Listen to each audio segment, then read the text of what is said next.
Can you imagine being all alone in the Australian outback with no food and water? Most people would find it a terrifying thought, but it's what American man Robert Bogucki did back in 1999. Soaring temperatures, a lack of water and sand dunes every 500 metres. The likelihood of finding Robert alive is virtually nil. When he plunged deep into the Great Sandy Desert on purpose, on a personal quest that triggered a meteor storm and a bizarre international search. There were thousands of clues, there's only one subject. There's still a slim hope that the American adventurer Robert Bogucki may be alive. That culminated in one of the most remarkable survival stories ever recorded. How are you feeling? Was an extremely irresponsible thing for him to do. But the case raises so many questions. Why did Robert Bogucki do it? What did he learn when he pushed himself right to the brink of death? I think he was at a stage where he needed to be found. And why are we so fascinated by people who will gamble their one crack at life to go into the wilderness in search of meaning? I scratched that itch, whatever that was, that sent me out there in the first place.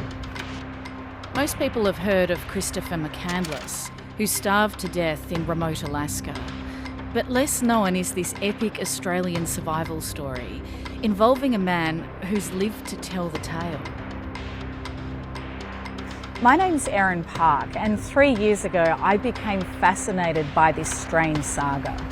Welcome to Nowhere Man, the story of Robert Bogucki and survival in the Great Sandy Desert.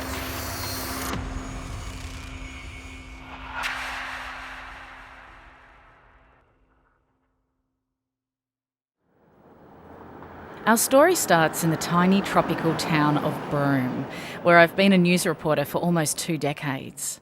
It's an isolated dot on the northern coast of Australia, bordered by rugged, remote coastline to the north and a vast, dry desert to the south. It's July 1999 when police first get the tip-off. A blue bicycle has been found abandoned with a few bits of clothing and some water bottles on a remote track on the edge of the desert. Straight away, they're worried. It's a strange place for someone to be cycling, and there are footprints leading inland, straight into the Great Sandy Desert. I heard that this guy had gone walkabout up a track outside of Sandfire, and I thought, what hope has he got? They'll be looking for a body. Lindsay Greatorex is a Kimberley boy through and through, and back in 1999 he was working as a policeman in Broome. So I'm a Derby boy. I'm a Ningana Jabba Jabba man. If you're on Aboriginal country looking for somebody lost, you have to have that Aboriginal involvement. Trackers know their country. They know the soil, they know the rock, the landscape. As the search got underway, Lindsay was glad to hear that 3 senior Aboriginal men had been recruited to help as trackers. The boys are they're about 100 metres in front of us, looking for his tracks. You can see it's fairly desolate country here. Why the hell he's out here is anyone's business. They were led by a formidable Yalparija man from the desert named Meridu Walbity. Meridu was immediately puzzled as to why someone would have deliberately walked into the desert. Why did man went into the desert? In the wrong place, in dangerous country. Meridu and the other trackers guide the search party into the desert. And along for the ride is a young newspaper reporter called Ben Martin. We crawled along at whatever the pace was that they could track these footprints. And whenever they lost the footprints, hand would go up and that'd be stop. And they'd get off and have a look around and walk around until they found the tracks again. And then it'd be this really enthusiastic point to the front, let's go again, everyone climb on, and off we go in convoy. But the footprints appear to be a couple of weeks old, and Meridu suspects the mystery man might already be dead. So after a few days, the trackers head home, and the police press on, searching in their battered four-wheel drives. Meanwhile, back in Broome, police officers have a breakthrough. They discover a scrunched-up receipt deep in the bottom of a raincoat that had been left with the bike. The ghost has a name. Robert Bogucki. Once you've got a name, and we've got his date of birth, that was fantastic. We really then started to build a picture. He's born in 1966. He's only 33 years old. Jeff Fuller is the officer in charge of Broome Police Station and overseeing efforts to try to bring the Alaskan out of the desert alive. He knows the clock is ticking to try to find this enigmatic Robert Bogucki before he succumbs to dehydration or exposure. We say, as a rule of thumb, that 3 days without water and up to 30 days without food. The situation says that he probably should be dead, but this guy's a bit different to whatever I've come across before. Jeff gets hold of Robert's parents on the telephone. They live in Malibu, California, and they tell him that Robert is a fit, resourceful man who's trained as a paramedic and volunteer firefighter. But they also reveal some alarming news. He'd sent a postcard from the Sandfire Roadhouse to his mother in California. The postcard states that Robert was planning to cross the Great Sandy Desert and wouldn't be in touch for a while. But the most alarming thing was the date it was written. He had gone into the desert 2 weeks before we'd known he was missing. Robert Bogucki had gone out into the deadly desert, home to spiders, snakes and scorpions, on purpose, more than 2 weeks earlier. The worst case scenario is that the adventurer has perished in that area and that we're not going to be able to bring him out. By now, there are planes and helicopters involved in the search, and by the second week, it's costing around $10,000 a day. And I think there was a sense that every time we went over a sand dune, if we weren't going to find Robert, then we were getting closer to the end of the search. After almost 2 weeks of searching, policeman Jeff Fuller has to make an agonising decision. With no fresh signs of life, it's time to call the search off. And he has to break the news to Robert's girlfriend Janet, who's flown all the way from the United States a couple of days earlier. It was a difficult time, yeah. I didn't really want to tell her. What's running through your mind is, have I just committed that person to death out in the desert? Did I give him enough time? The search was called off at 5 o'clock this afternoon. At this stage, we've done everything we can do. We can't do any more. We've had helicopters, fixed-wing planes, we've had ground crews from the south, ground crews from the north.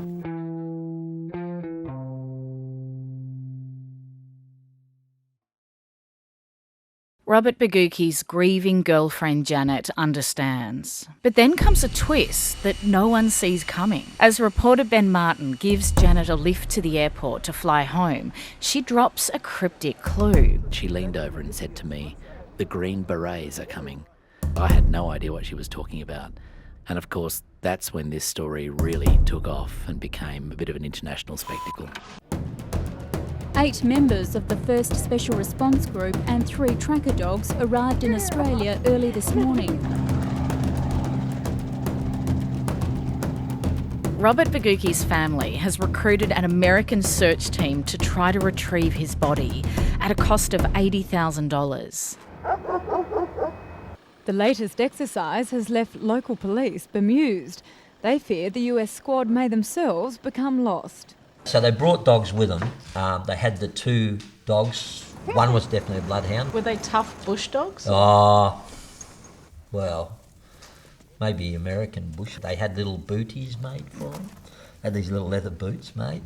No one knew what to make of these brazen Yanks with their booty-wearing bloodhounds. Their leader, a cigar-sucking, stocky man in army fatigues, is Garrison St. Clair. Well, the police have done a very good job with what they had. They're law enforcement, and they do the occasional search, okay? We have members on this team who do 40 to 50 searches a year. I just thought, this looks like a cartoon. And of course, he didn't like being called Garrison. He insisted that people use his radio handle, which was Gunslinger. And I think for a moment people lost sight of the fact that there was a fellow missing in the desert, and everyone focused on this character, Garrison St. Clair. The story's now got all the makings of a tabloid sensation. A missing man in the Australian Outback, an international search mission, the distressed blonde girlfriend, and a small town unsure whether to laugh at the spectacle or cry for a man potentially dead in the desert. Because by this point, most people believe that Robert Bogucki is most likely dead. He's been alone in the desert for 5 weeks with barely any food and water, much longer than humans are supposed to be able to survive. But within hours of arriving in the desert, the Americans make a shocking discovery. They find fresh footprints, just visible in the soft sand. After 4 weeks alone in the desert, the Alaskan is striding purposefully along an oil exploration track. Events start to cascade quickly. On day 3 of the American search, the team finds a bundle of Robert's belongings. An empty water bottle, boxer shorts and clothing, and a Bible, the only physical evidence of Mr Bogucki's remarkable desert trek. Oh, mate, I can't figure out why he's leaving all this equipment here. I think there was a real sense that A, Robert might be nearby, but B, Robert might be in a lot of trouble. The idea that Robert would abandon his Bible drew people to the conclusion that, hey, maybe he's abandoned his faith, he's given up. The search ramps up with added urgency. Without his kid, I rate his chance of survival as 72 hours or less out here. Then, on day 4, everything changes. The searchers are out on foot when they spot a line of rocks spelling out the word help. And of course, as soon as that discovery was made, one of the Americans got on the radio, radioed back to base camp. They wait nervously for base camp to respond. And that's when the news came through. The guy's been located. He's en route to Broome on a helicopter. Robert Bogucki had been found and found alive. Robert Bogucki is emaciated and frail, but miraculously, he is alive. He somehow survived for more than 40 days and 40 nights in the desert, much of it without any food or water. And Ben was consumed by the same curiosity people still have around Robert Bogucki. Why did he do it? Had he been on some sort of religious pilgrimage? Or was he trying to test his survival skills to prove he could live off the land? Or was it something more ambiguous, like a desire to get away from people and society that was so strong that it was worth dying for? Keen for answers, a few years ago I made contact with Robert and his partner Janet, who live in a wood cabin in the forest in central Alaska. And after lots of emails, we meet up a couple of times during their regular holidays to Australia. They're fascinating people, very smart and funny, but also pretty private. But eventually, Robert and Janet invite me to visit them at their home in Alaska.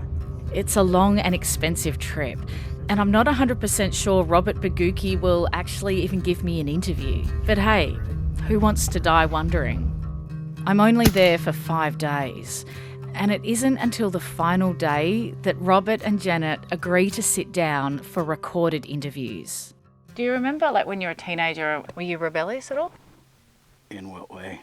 In your behaviour, in following social norms and your parents' rules and so on?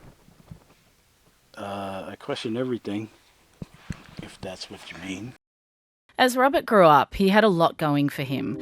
Raised in a well-to-do, close-knit family in Malibu, California. As a teenager, he retained a strong Catholic faith and he got into a prestigious university. But the whole time, he was wrestling with a pervasive sense of despair and disillusionment.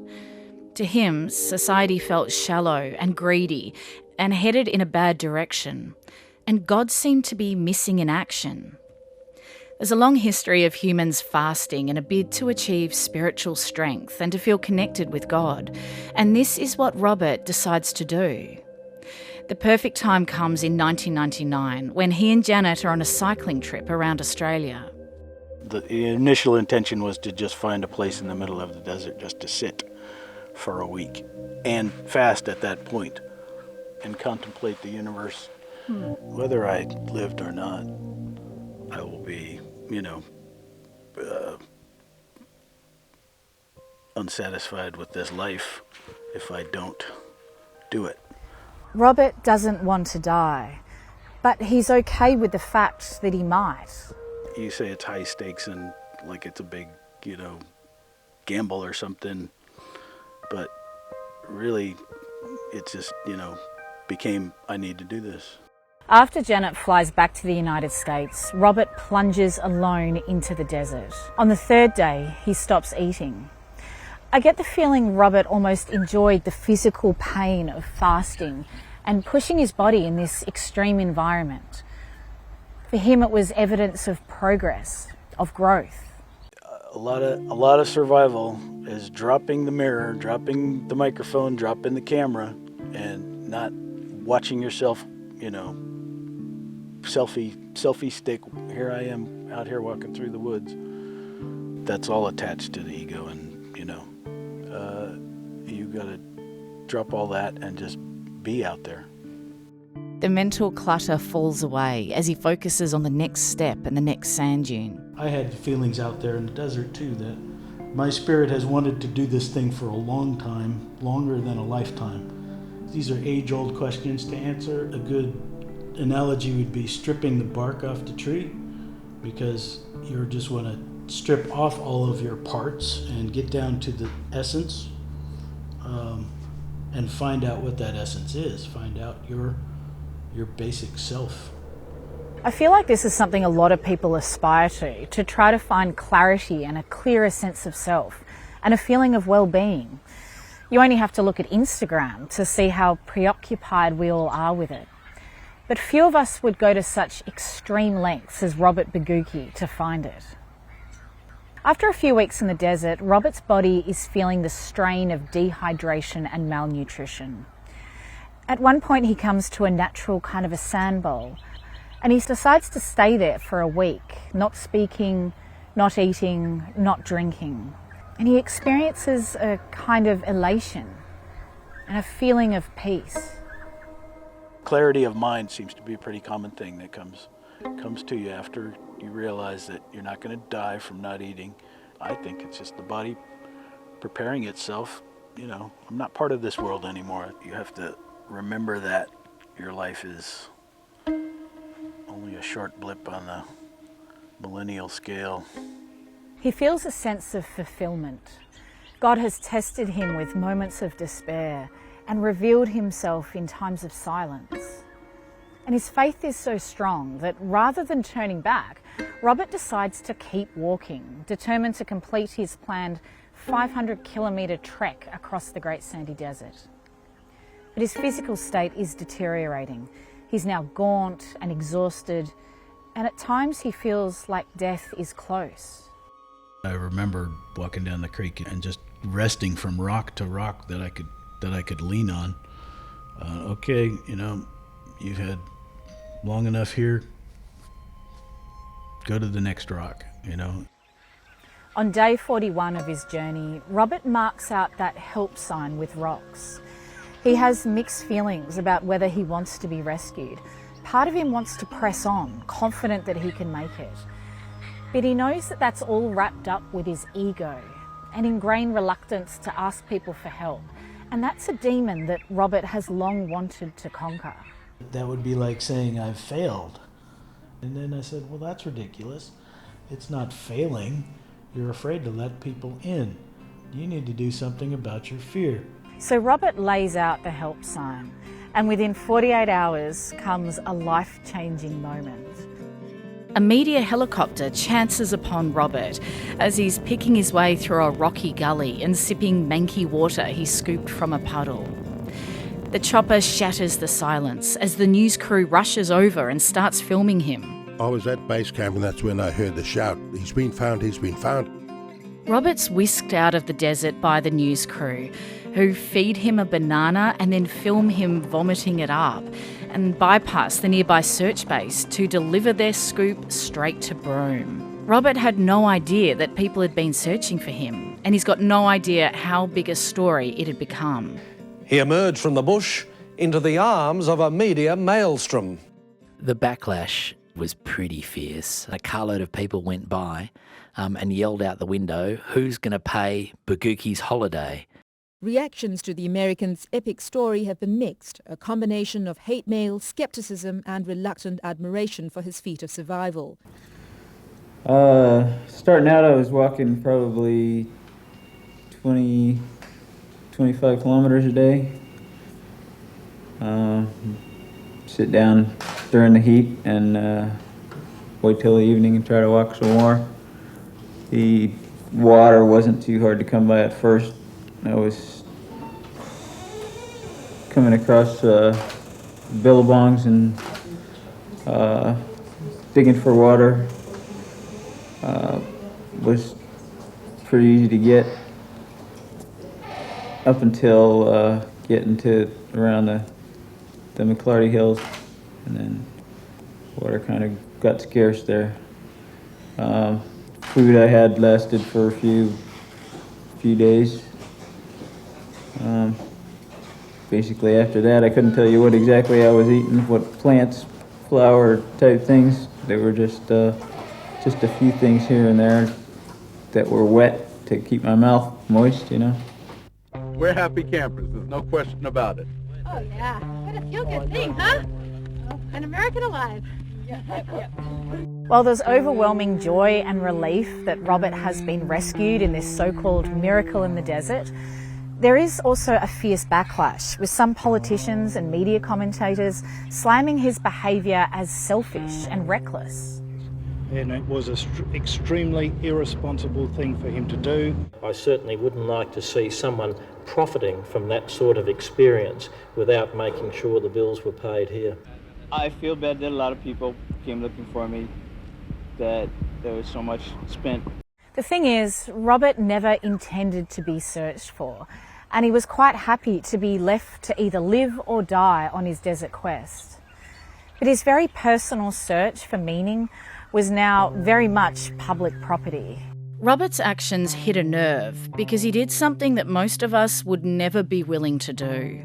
He felt lost, and he was willing to put everything on the line to try to feel found.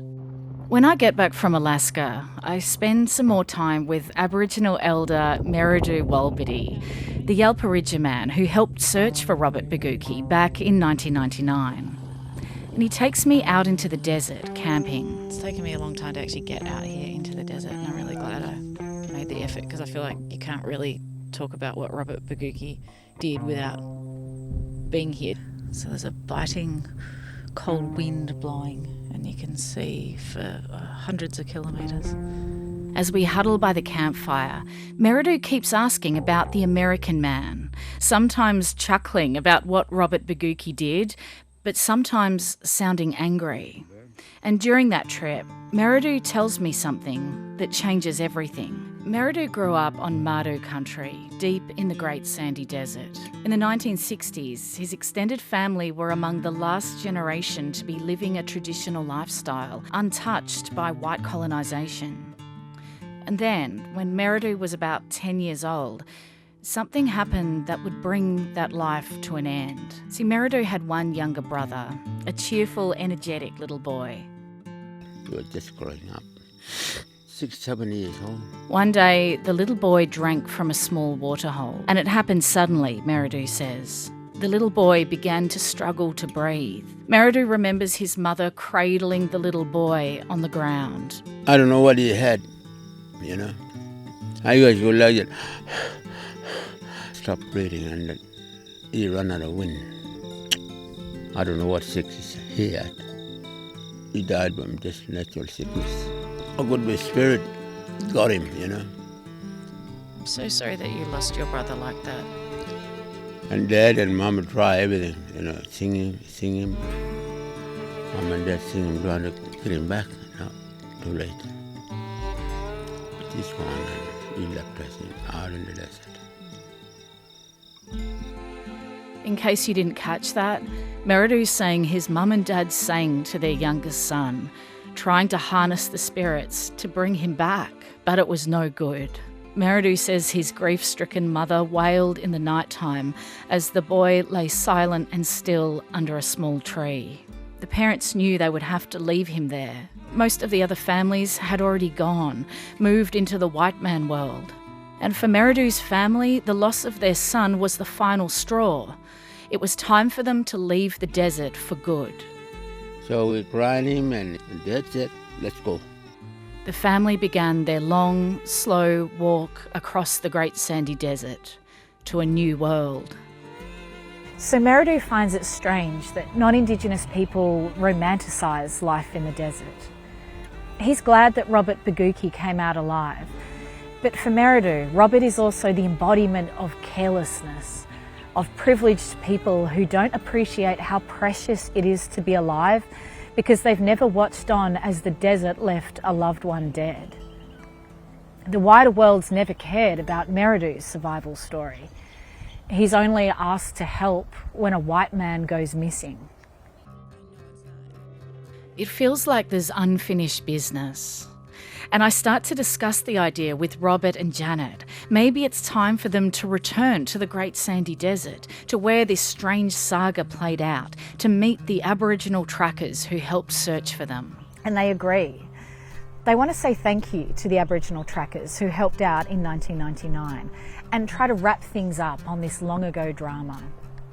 But as they book their flights, I start to feel a bit anxious. I have no idea how this meeting is going to go.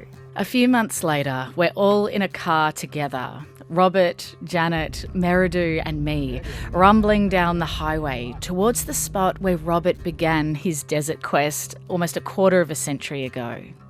When Robert and Meridu meet, they are respectful but reserved. It feels like there's a reckoning ahead.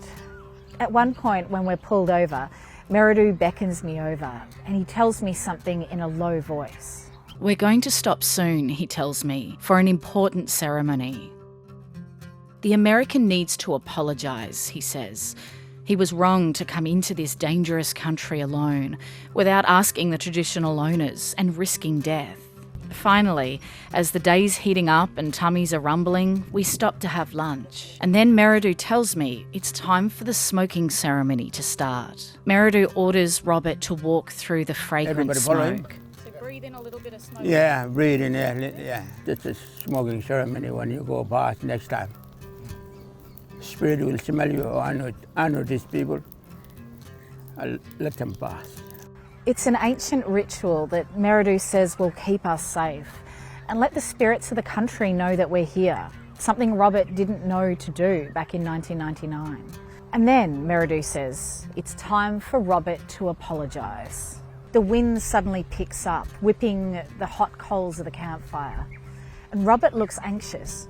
It's clear he's expected to pay his respects and somehow try to make amends for entering these lands and breaching the cultural protocol all of those years ago. Thank you, my friend. I very much appreciate you letting me walk through your yard to learn the things I needed to learn. And thank you for coming to look for me and helping me through it from a distance. I will take this knowledge. I won't forget it. Robert has not apologised, but he's been gracious and humble. And in that moment, as he stands before Meridu, it feels like he's taking one for the team. For all the clueless white people, the Gadiya people, who move around Australia, these vast landscapes, without knowing whose land they're on and no concept of what's gone before, and possessing none of the survival skills that are no longer needed and no longer valued. The men hug and the tension is broken. We must walk together. Walk together. You're a good man. You know, you give something back.